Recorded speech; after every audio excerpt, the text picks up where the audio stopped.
Hello guys, welcome to my channel. So for today's video ay magluluto tayo ng chicken steak. So ito yung mga ingredients natin: chicken steak, ginger, garlic, cornstarch, white pepper, light soy sauce, and sesame oil. So umpisa na natin guys mag-prepare ng ingredients. So, maggadgad tayo ng ginger para gawin nating sauce. Para hindi siya malansa. So, may dagdagan natin.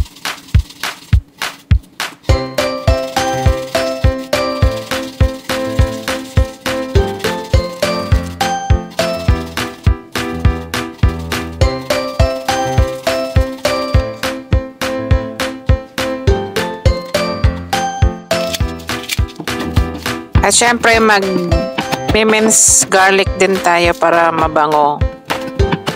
Pwede rin kayong gumamit ng garlic powder kung wala kayong fresh garlic.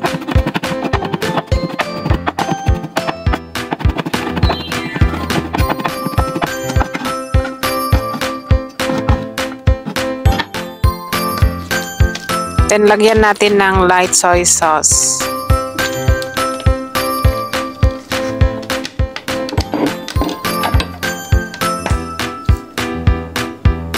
And lagyan natin ng sesame oil.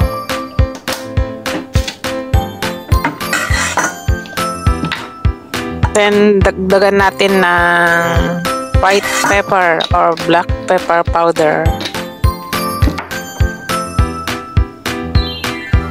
And lagyan natin ng cornstarch para maging crunchy. Lagyan din natin ng chili powder.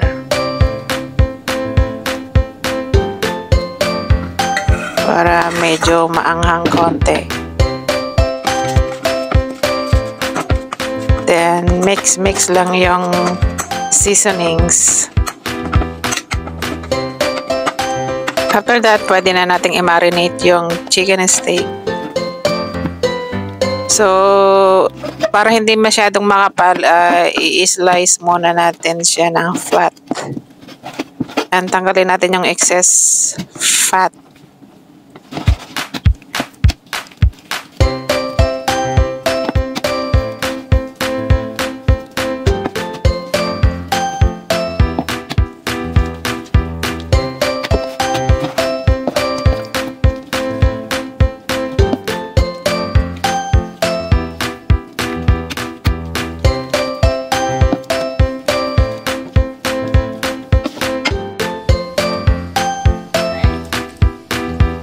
So yan, medyo okay na guys. So ilagay na natin sa marinated soy sauce na ginawa natin kanina.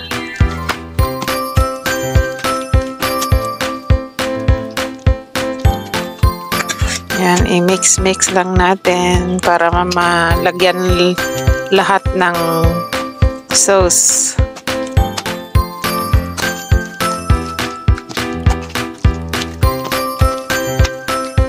And i-set aside natin.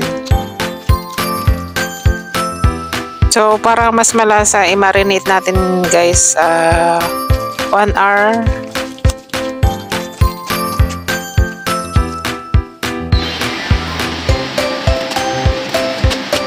So, yan, ilagay na natin sa air fryer and yan, pinahalo ko na siya. Pinabaliktad ko na pala siya.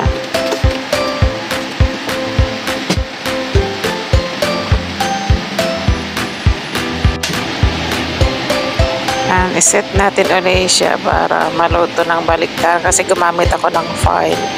Mas maganda hindi gumamit ng foil.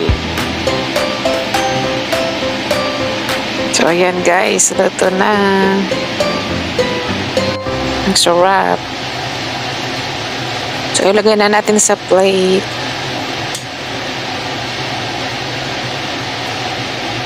Wow!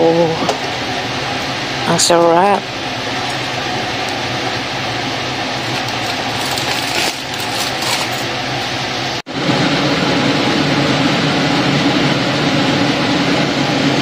Ayan, pwede nang kumain. Pwede rin nating i-slice to guys or i-cut para mas madaling kainin bago i-serve. So yan guys, thanks for watching. See you on my next vlog. Bye-bye.